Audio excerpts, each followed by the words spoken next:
سے گناہ نہیں چھوٹتے, ہم سے یہ الٹا کام نہیں چھوٹتا. آپ بھائی فارغ کیوں بیٹھتے ہو؟ جب اچھا کام نہیں کرو گے تو الٹا کام لازمی ہوگا, کیونکہ اللہ نے قرآن میں فرمایا فَأَلْهَمَهَا فُجُورَهَا وَتَقْوَاهَا, اللہ نے انسان کو دو راستے دیے, گناہ کا اور نیکی کا. اس سے پتہ چلا درمیان کا راستہ نہیں ہے. یا تو نیک بنو گے, نیک نہیں بنے تو کیا بنو گے؟ گناہ گار بنو گے. انسانوں میں یہ نیوٹرل والی نسل نہیں ہے کوئی کہ نہ یہ اچھا ہے نہ یہ برا ہے, بس یہ ویسے ہی ہے. ویسے ہی کوئی نہیں ہوتا, یا تو اچھا ہوتا ہے یا برا ہوتا ہے. تو اگر اچھے نہیں بنو گے تو خود بخود کیا بن جاؤ گے؟ برے بن جاؤ گے. تو اچھا بنانے کے لیے اپنے آپ کو نیکی کے کاموں میں مشغول رکھنا پڑے گا. یہ جو غلط قسم کی ایکٹیویٹیز میں لڑکے مبتلا ہو جاتے ہیں, اپنے ہاتھ سے اپنی صحت اور توانائی کو برباد کرنا شروع کر دیتے ہیں اور ناجائز اور حرام کاموں میں لگ جاتے ہیں, ان سے میں کہتا ہوں کہ بھائی اپنے آپ کو 24 گھنٹے کیا کرو؟ مصروف کر لو, مصروف کر لو اپنے آپ کو. اور ایسے کام میں مصروف نہ کرو کہ دل ہی نہ لگے اس کام میں, پھر تو اور بوریت ہوگی اور چھوڑ چھاڑ کے بھاگ جاؤ گے. مصروف ایسے کام میں کرو جس میں دلچسپی بھی ہوتی ہے. نماز تو پڑھنی ہے 5 ٹائم, اس میں مصروفیت تو نکالنی ہے, وہ تو مزہ آئے یا نہ آئے. ایک اور مصروفیت بڑھا ہوئے, روزہ رکھو. روزے میں 2-4 دن تکلیف ہوگی, اس کے بعد انشاءاللہ عادی ہو جاؤ گے, پھر روزہ رکھنے میں مزہ آنا شروع ہو جائے گا. اتنا اسٹیمنا بڑھتا ہے انسان کا, بھوکا پیاسا رہنے کی عادت بڑھتی ہے. اور اگر روزہ رکھنا مشکل ہے تو اور کسی اچھے کام میں لگا لو اپنے آپ کو, کسی جو ہے نا وہ کوئی کسی علمی کام میں لگا لو کہ کچھ سیکھنا شروع کر دو. کچھ نہیں تو انگلش لینگویج ہی سیکھنا شروع کر دو, عربی لینگویج سیکھنا شروع کر دو, کسی سینٹر میں ایڈمیشن لے لو, کچھ آگے بڑھنے کی کوشش کرو. اور جوان آدمی روزانہ ایکسرسائز کرے, اپنے آپ کو ایکسرسائز میں اتنا تھکا دے کہ جب بستر پہ شام کو سونے کے لیے لیٹے رات کو تو بس لیٹتے ہی اس کو نیند آ جائے. کیونکہ آج کل جسمانی ورزش نہیں ہے اور انڈے پراٹھے اسی حساب سے کھائے جا رہے ہیں. جب وہ انڈے پراٹھے کھاؤ گے اور نہ نکاح کی طرف توجہ ہے اور نہ جناب ایکسرسائز کی بھرپور ایکسرسائز ہوتی ہے, تو وہ پھر شیطانی کاموں میں وہ ساری انرجی, بولو بھائی, ساری انرجی شیطانی کاموں میں سرو ہوتی. تو باڈی بلڈنگ کرنے کے, جم جانے کے 2 فائدے ہوتے ہیں نوجوان کو. ایک فائدہ تو یہ ہوتا ہے کہ جو انڈے پراٹھے اس نے کھائے ہوئے ہیں نا, وہ سارے صحیح جگہ لگ جاتے ہیں, مسل بنانے میں, گروتھ میں لگ جاتے ہیں, انرجی ساری ادھر سرو ہو جاتی ہے. اس لحاظ سے بھی گناہ سے حفاظت ہوتی ہے. دوسرا فائدہ یہ ہوتا ہے کہ جب جم جانے والا نوجوان, اس کی صحت بننا شروع ہوتی ہے, وہ دیکھتا ہے شیشے میں کھڑے ہو کر پہلے کیسا تھا, پہلے میری شیو یوں تھی. وہ یہ محسوس کرتا ہے کہ پہلے میں یہاں سے شروع ہو کے پہلے یہاں جاتا تھا, پھر وہاں سے گھوم کے واپس آ کے پھر نیچے جاتا تھا میں, اور پچھلی سائڈ سے بھی ایسا تھا, میں یوں آتا تھا پھر یوں ہو کے یوں تھا. اسپیڈ بریکر تھا بہت بڑا درمیان میں, ٹھیک ہے, بہت بڑا اسپیڈ بریکر تھا, پھر گھوم کے واپس ایسے گاڑی آتی تھی, اور اس میں بھی پورا پھر ٹیڑھا میڑھا, یہ بھی نہیں کہ. تو جب وہ جم جانا شروع کرتا ہے اور وہاں کسی ماہر استاد سے ایکسرسائز سیکھتا ہے, خوراک کا اس سے شیڈول پوچھتا ہے بھائی کیا کھانا ہے کیا نہیں کھانا, اور اس کے اسپیڈ بریکر بالآخر غائب ہونا شروع ہو جاتے ہیں, اور دیکھتا ہے کہ شیشے میں اب میں ذرا دیکھنے میں اسمارٹ لگ رہا ہوں اور چلنے پھرنے میں بھی ذرا فٹ فاٹ لگ رہا ہوں, اور صحت بھی اچھی ہوتی ہے, چستی پیدا ہوتی ہے جسم میں, تو اس کو اپنی صحت کی حفاظت کی خود بخود فکر شروع ہو جاتی. پھر وہ ہر ایسے کام سے بچنا اس کو وہ ضروری سمجھتا ہے جس سے صحت برباد ہوتی ہے. سمجھ رہے ہیں؟ تو ایک جذبہ پیدا ہو جاتا ہے نا. ابھی تو مرداروں کی طرح پڑا ہوا ہے, سو رہا ہے تو سوتا ہی چلا جا رہا ہے, اور جاگ رہا ہے تو پھر سونے کا نام نہیں لیتا, ساری رات انٹرنیٹ پہ بیٹھا رہتا ہے اسکرین کے سامنے, آنکھیں بھی خراب کر رہا ہے, کمر بھی خراب کر رہا ہے. یہ جو انٹرنیٹ پر گھنٹوں گھنٹوں بیٹھتے ہیں, اس سے کمر کیا ہو جاتی ہے؟ خراب ہو جاتی. تو جوانی ہے, ایک خاتون ہے اپنے شوہر سے پریشان ہے, ان کا شوہر بہت غلط ایکٹیویٹیز میں لگا ہوا ہے, بہت الٹے کاموں میں لگا ہوا ہے, اور عورتوں کے چکر میں, ناجائز دوستیوں میں, بیچاری بہت پریشان. فون کیا بار بار کہ رو رہی ہے کہ میرا میاں, وہ میاں کو ہر طرح سے سمجھا کے دیکھ لیا, اس کا میاں سدھرنے کا نام نہیں لے رہا. تو میں نے اس خاتون کو کہا صبر کرو, تھوڑے دن میں بڈھا ہو جائے گا, تھوڑے دن میں کیا ہو جائے گا؟ بڈھا ہو جائے گا. کب تک جوان رہے گا ہے بھائی؟ شاعر نے کہا نا, کب تک چھپو گے پیڑوں کی آڑ میں, کبھی تو ملو گے لنڈا بازار میں, کبھی نہ کبھی تو لنڈا بازار میں ڈیفینس والے بھی آتے ہیں, کلفٹن والے بھی آتے ہیں, کیونکہ مال وہی ہے مگر سستے ریٹ پہ مل رہا ہے. کون پاگل ہے جو لنڈا بازار نہیں جائے گا بھائی؟ اس کو پھر آپ شاپر میں پیک کر کے استری کر کے لٹکا دیں, بھائی طارق روڈ سے خریدا ہے. تو شاعر نے بڑی پیاری بات کی, کب تک چھپو گے پیڑوں کی آڑ میں, کبھی تو ملو گے لنڈا بازار میں. تو اسی طرح یاد رکھو, جوانی میں کر لو جو کرنا ہے, لگا لو دوستیاں, کب تک, کچھ وقت کے بعد جسم میں صحت ختم, پھر کیا کرے گا, پھر بیٹھا رہے گا. تو یہ خر مستیاں تو خود بخود چھوٹ جاتی ہیں تھوڑے دنوں میں. یہ تو اللہ نے جوانی میں امتحان رکھا ہے کہ اپنی مرضی سے چھوڑ دو گے تو ثواب ملے گا, جب اللہ چھڑوائے گا تو پھر ثواب نہیں ملے گا. حسرتیں الگ, جوانی کو یاد کر کر کے ہائے ایسے تھے, ہائے یوں تھے, ہائے یہ ہوا تھا, ہائے یہ ہوا تھا, اور کچھ کرنے کی قوت ہی جسم میں نہیں بچی, اور باڈی میں وہ اٹریکشن بھی ختم ہو جاتی ہے کہ لوگ آپ پہ مرے آ کے. وہ ایک گلوکار تھا نا, جوانی میں بڑے زبردست گانے گایا کرتا تھا, آہستہ آہستہ بوڑھا ہوا تو ظاہر ہے وہ آواز میں بھی دم ختم ہو گیا اور بتیسی لگ گئی. تو جب وہ اسٹیج پہ کھڑا ہو کر گانا گاتا تو وہ بتیسی گر جاتی, ذرا سا زور لگاتا نا کسی گانے کے کسی بول پہ تو بتیسی نیچے گر جاتی. بیچارہ جھکتا اٹھاتا, پھر گانا شروع کرتا تو پھر بتیسی گر جاتی. 2-3 دفعہ ایسا ہوا تو کسی نے کہا کہ بھائی گانا گاؤ, کیسٹ کیوں بار بار تبدیل کر رہے ہو یار, تمیز سے گاؤ گانا, یہ کیسٹ بار بار کیوں چینج ہو رہی ہے. تو کیسٹیں چینج ہونا شروع ہو جاتی ہیں.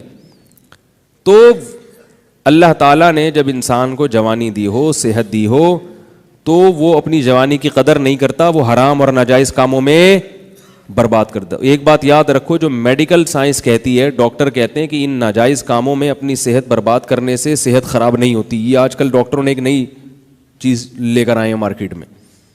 ڈاکٹر نے یہ بھی ایک نئی چیز نوجوانوں کو اور برائیوں میں لگا دی انہوں نے, کہ اپنی خواہش کو غلط طریقے سے پورا کرنے سے صحت خراب نہیں ہوتی. یہ 100% غلط ہے, صحت اس سے خراب ہوتی ہے. تو یہ ڈاکٹروں کی یہ بات قابل قبول نہیں ہے, اور یہ ڈاکٹروں ہی کی بات میں آپ کو نقل کر رہا ہوں کہ جو ماہر ڈاکٹر ہیں, جن کی ریسرچ ہے ان چیزوں میں, وہ کہتے ہیں کہ برباد ہو جاتی ہے صحت انسان کی, گروتھ نہیں ہوتی اس کی, اور صحت نہیں بن پاتی. تو جو حلال ہے وہ حلال ہے, جو حرام ہے وہ نیچر کے خلاف ہے.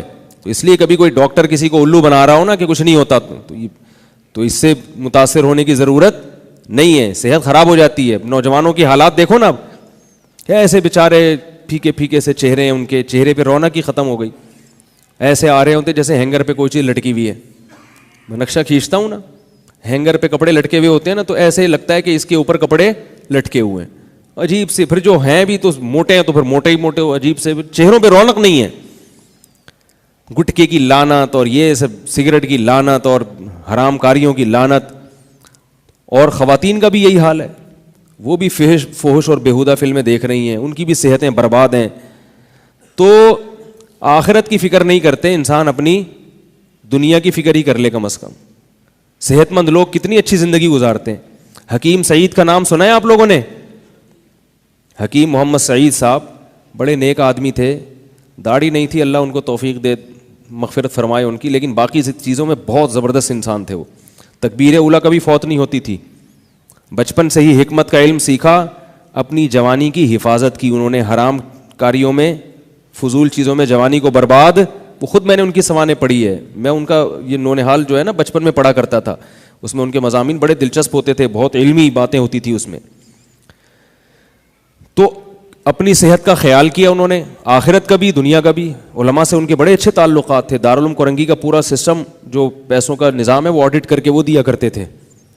کتنی زبردست صحت, کتنی خوش و خرم زندگی گزاری انہوں نے. 70 سال کی عمر میں جب ان کو شہید کیا گیا ہے, تو اس وقت ان کا روز کا معمول تھا 2 گھنٹے بیڈمنٹن کھیلنے کا. 70 سال میں کوئی بیڈمنٹن کھیل سکتا ہے 2 گھنٹے؟ بیڈمنٹن وہ نہیں جو شٹل کاک سے کھیلا جاتا ہے, وہ تو لیڈیز بھی کھیل سکتی ہیں. وہ جو بڑے والے ریکٹ سے نہیں کھیلا جاتا, ٹینس کہتے ہیں اس کو. ایک تو ٹیبل ٹینس ہوتا ہے نا, اچھا بیڈمنٹن تو اور چیز ہے. سوری میں نے تو عرصہ ہو گیا کھیلے ہوئے. تو ہم بھی بچپن میں کھیلتے تھے, لیکن جب سے مولوی بنے تو ہم نے بھی چھوڑ دیا.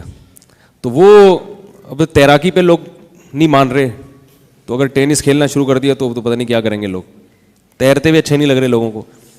تو وہ کیا کیا انہوں نے, وہ کھیلتے تھے روزانہ, ٹینس کھیلتے تھے. تو آپ ذرا کھیل کے دیکھیں 1 گھنٹہ, جوان آدمی اندر سے پورا ہل جاتا ہے اس میں, 2 گھنٹے روز کا معمول تھا 70 سال کی عمر میں. خوراک کیا تھی؟ صرف 2 ٹائم کھاتے تھے, وہ بھی بہت تھوڑا. میں نے ایک دفعہ ان کی زندگی میں انہوں نے ایک مضمون لکھا, وہ مضمون میں نے پڑھا نونہال میں. انہوں نے کہا میرا بیرون ملک دورہ تھا تو میں رمضان تھا, تو انہوں نے بتایا کہ رمضان میں صرف کیا کرتا ہوں کہ دال یا کوئی چنے کی دال یا مونگ کی دال کو پانی میں بھگو کے افطاری میں وہ کھاتا ہوں, آدھی پاؤ یا چند گرام. تو انہوں نے کہا میں جب وہ کھا رہا ہوں تو میں نے اپنا وزن چیک کیا تو میرا وزن بڑھ گیا. تو انہوں نے اس پہ لکھا کہ دیکھو اس سے پتہ چلتا ہے کہ انسان کو صحت مند رہنے کے لیے کتنی کم خوراک چاہیے, کہ رمضان میں اتنا کھا رہا ہوں اس سے بھی ویٹ کیا ہو رہا ہے, بڑھ رہا ہے. تو انہوں نے خوراک کو کم کیا تاکہ ویٹ نہ بڑھے. لیکن شہوت پرست آدمی کم کر سکتا ہے؟ میں یہ نہیں کہہ رہا آپ کم خوراک کھائیں, آپ اپنے حساب سے کھائیں, لیکن ایک بات ہے نا کہ جب ان کو خیال ہوا کہ بھائی یہ بھی میرے لیے نقصان دہ ہے, اس سے بھی وزن کیا ہو رہا ہے, بڑھ رہا ہے, اس کو بھی کم کر دیا. جو آدمی خواہشات کا غلام ہو وہ کم کر سکتا ہے؟ وہ کہے گا یار افطاری میں اتنا سا کھائیں, یہ کیا ہے, کون سا دین ہے بھائی, یہ کھائے گا اور پھر ایک دھماکے کے ساتھ پھٹ جائے گا, بلڈ پریشر کا مریض بنے گا, گھر میں ہر وقت سب کو سناتا رہے گا, ڈانٹتا رہے گا ادھر. تو عجیب زندگی, بے رب سی, بے تکی سی, دیندار ہو یا بے دین ہو, سب کی یہی حالت, ایک الٹی سیدھی بے تکی زندگی ہے. صحابہ کرام کی زندگی دیکھیں, کیسی خوبصورت زندگی تھی ان کی, کتنی اچھی صحتیں تھیں. ایک بادشاہ نے رسول اللہ صلی اللہ علیہ وسلم کے پاس ایک حکیم بھیجا گفٹ کے طور پہ, تحفے کے طور پر. ایک کرے گا کس کا؟ صحابہ کا.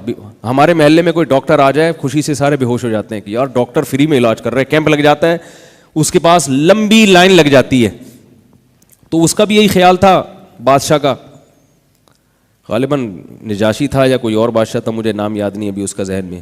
تو اس نے گفٹ بھیجا ایک طبیب, کہ ہمارے ہاں کا مایا ناز طبیب ہے, اس زمانے میں ڈاکٹر طبیب ہوا کرتے تھے یونانی طب, تو یہ علاج کرے گا. اس کا خیال تھا یہ بڑے خوش ہوں گے. تو وہ سارا دن بیٹھ کے مکھیاں مارتا رہتا تھا, وہ طبیب جو تھا نا سارا دن بیٹھ کے کیا کرتا رہتا تھا, بیماری نہیں ہوتا تھا کوئی, بہت کم کیسز آتے تھے بیماری کے. تو اس نے تجزیہ کیا کہ یہ کیا وجہ ہے کہ بیماری نہیں ہوتے یہ لوگ. تو اس کی رپورٹ جو اس نے پیش کی نا, جیسے رپورٹ نہیں پیش کرتے ڈاکٹر لوگ, رپورٹ پیش کی. رپورٹ میں یہ کہ یہ لوگ جب تک سخت بھوک نہ لگے کھاتے نہیں ہیں, جب تک شدید ان کو, یہ نہیں کہ ہماری طرح کوئی سموسہ آ گیا تو اٹھا کے منہ میں ڈال لیا, چلو چلتے پھرتے یہ رول بھی اٹھا کے کھا لو, چلو یار اب کھانا تو کھا لیا ہے میں نے, لیکن اب یہ اتنی اخلاص سے کہہ رہے تو چلو دوبارہ سے کھا لو, ٹھیک ہے نا. تو وہ اس نے کہا کہ ان کو جب تک شدید بھوک نہیں لگتی یہ کھاتے نہیں ہیں, اور تھوڑی سی بھوک باقی ہو تو یہ کھانا چھوڑ دیتے ہیں. ابھی بھوک تھوڑی سی باقی ہوتی ہے, یہ کھانا چھوڑ دیتے ہیں. کیونکہ رسول اللہ صلی اللہ علیہ وسلم نے ارشاد فرمایا مومن شہوت پرست نہیں ہوتا.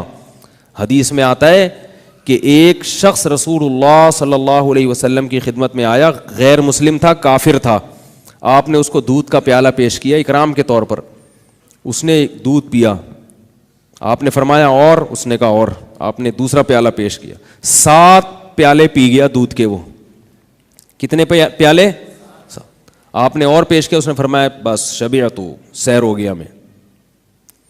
پھر اللہ نے اس کو توفیق دی, کلمہ پڑھا, اسلام قبول کیا اس نے. اگلے دن دوبارہ آیا, آپ صلی اللہ علیہ وسلم نے دودھ کا پیالہ پیش کیا, بھوکا تھا, اس نے دودھ پیا, 1 پیالہ پی گیا. آپ نے فرمایا دوسرا, فرمایا قد شبعت, بس سیر ہو گیا. حالانکہ اس نے یہ بیان نہیں سنا نبی کا کہ مومن کیا کرتا ہے, کم کھاتا ہے. یہ سنا اس نے نہیں سنا. ایمان کی برکت کہ خود بخود خواہشات